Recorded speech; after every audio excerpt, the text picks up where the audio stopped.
नमस्कार दोस्तों। गेमिंग के ऊपर से दोस्तों जब से लोकसभा में बिल पास हुआ है तब से गेम प्ले करने वाले सभी लोगों के मन में बहुत सारा डाउट, बहुत सारा कन्फ्यूज़न है, जिसको लेकर के बहुत सारे लोग चिंतित हैं। तो दोस्तों सबसे पहले हम लोग आइए जानते हैं कि वो रूल और रेगुलेशन क्या है और उसमें क्या बोला गया है।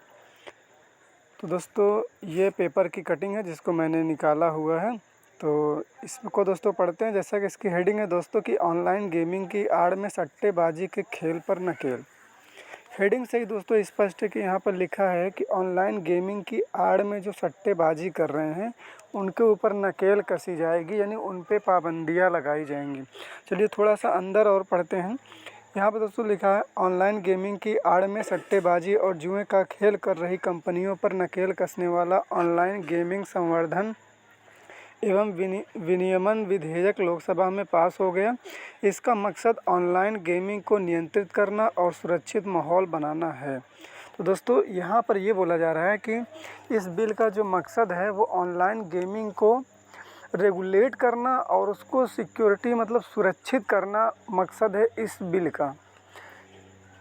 और दोस्तों इस बिल में कहीं ये नहीं लिखा गया है कि सारे गेम को बंद कर दिए जाएंगे।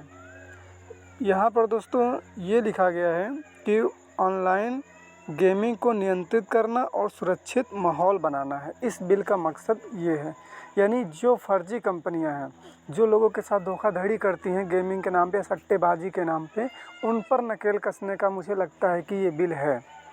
100% मैं श्योर नहीं हूँ, बट मुझे ऐसा लगता है, मेरा अपना खुद का विचार है कि शायद इस बिल का मकसद यही है। बट क्या होगा इसका असली रिज़ल्ट, ये तो जब ये इम्प्लीमेंट होगा तभी पता चलेगा। फिलहाल दोस्तों वास्तव में ऐसा मार्केट में हो रहा है कि बहुत सारे फर्जी गेम आए हुए हैं जो कि लोगों के साथ धोखाधड़ी कर रहे हैं। हमारे पास बहुत सारे लोग कॉल करते हैं कि भैया हमने इस गेम में इतना डिपॉजिट किया, डिपॉजिट के बाद मैंने विन भी किया बट विड्रॉल नहीं दे रहा है। तो वो सारे फर्जी गेम होते हैं जो आपको डिपॉजिट करवाते हैं और आपका विड्रॉल नहीं देते हैं। तो गेमिंग के नाम पे फर्जी गेम तो दोस्तों बहुत सारे आए हैं, बहुत सारे लोग धोखाधड़ी कर रहे हैं गेमिंग के नाम पे। तो ये रेगुलेशन लाना बहुत ही इम्पोर्टेंट था। तो ये अच्छी बात है कि सरकार ने ये डिसीजन लिया ऑनलाइन गेमिंग के ऊपर। इससे जो फर्जी हैं, जो लोगों के साथ धोखाधड़ी चीट करते हैं, कहीं ना कहीं वो लोग मारे जाएंगे, उनके ऊपर कार्रवाई होगी। और ये बहुत अच्छी बात होगी क्योंकि लोगों की मेहनत की कमाई को चुटकियों में लोग सफ़ा कर देते हैं, लोगों के बैंक अकाउंट खाली कर देते हैं फर्जी फ्रॉड गेम के सट्टेबाजी के नाम पे, तमाम तरह के लोग लुभावने लालच दे करके विनिंग कराने के नाम पे। तो ये बहुत अच्छी बात है दोस्तों। और रही बात दोस्तों दमन गेम की, तो मैंने दमन गेम के जो सपोर्ट टीम है मैंने उनसे बात किया और उनसे मैंने क्वेश्चन किया कि क्या इस रूल के आने से दमन गेम बंद हो जाएगा। तो उन्होंने क्या रिप्लाई किया, मैं आपको उनका रिप्लाई दिखाता हूँ।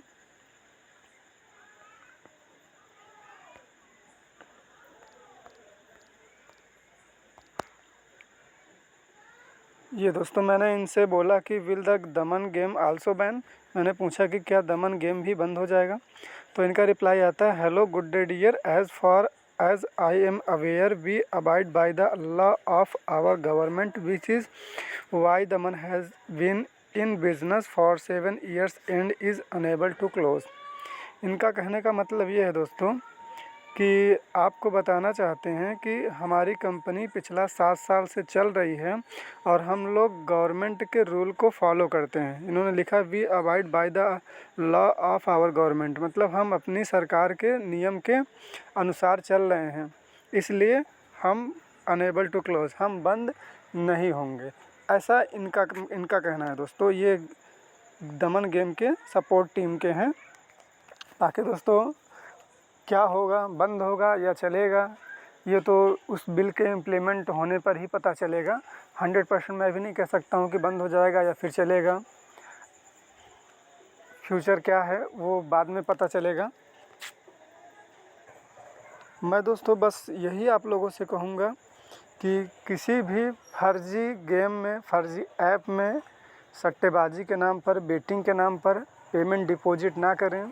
कोई व्यक्ति आपसे अगर कहता है कि आप इस गेम में, इस ऐप में इतना डिपॉजिट करिए, हम आपका लाखों बनवा देंगे, करोड़ों बनवा देंगे, हम आपको प्रेडिक्शन देंगे, आपका विन करा देंगे। तो ऐसा दोस्तों संभव नहीं है, क्योंकि अगर वो व्यक्ति के पास इतनी एबिलिटी, इतनी योग्यता अगर उसके पास होती कि वो आपको जो है लखपति बना सकता था या करोड़पति बना सकता है, तो वो खुद क्यों नहीं बन जा रहा है, आपको क्यों बोल रहा है? अगर वास्तव में उसका प्रेडिक्शन या फिर उसकी बातें सत्य हैं, वो आपको बना सकता है, तो खुद क्यों नहीं बन सकता, आपको क्यों कह रहा है? तो ऐसे फर्जी लोग होते हैं जो आपके साथ चिट फंड करने के लिए आते हैं, आपके साथ धोखाधड़ी करके निकल जाएंगे, आपके अकाउंट खाली कर देंगे। तो ऐसे लोगों के झांसे में मत आइए, और किसी भी प्रकार का किसी भी गेमिंग प्लेटफॉर्म में डिपॉजिट अगर आप करते हैं तो उस कंपनी के बारे में अच्छे तरीके से जानकारी ले लें, उसके डॉक्यूमेंट, लीगल डॉक्यूमेंट को चेक कर लें। अगर लगता है कि आपको लीगल है तो ही प्ले करिए, नहीं तो मत प्ले करिए। और इस गेम को दोस्तों जो बनाने का मकसद था, मुझे लगता है कि लोगों के टाइम पास के लिए, मनोरंजन के लिए बनाया गया था, लेकिन आज लोग इसको जुए की तरह यूज कर रहे हैं, जुए की तरह खेल रहे हैं, इसके एडिक्ट हो जा रहे हैं। तो ऐसा भी मत प्ले करिए दोस्तों कि आपको एडिक्शन हो जाए। जब आपको फ्री टाइम मिले मनोरंजन के लिए खेलिए, नहीं तो मत खेलिए, क्या ज़रूरत है? अपने फैमिली के साथ टाइम स्पेंड कीजिए। तो ये आप पे डिपेंड करता है कि आपको किस तरह से इसको लेना है। अगर आप जुए की तरह लेंगे तो ये जुआ है, और मनोरंजन के लिए लेंगे तो मनोरंजन के लिए है। तो ध्यान रखिए दोस्तों, किसी भी फर्जी गेमिंग या फर्जी ऐप के झांसे में मत आइए, सावधान रहिए और सतर्क रहिए। बस दोस्तों इतना ही कहूँगा।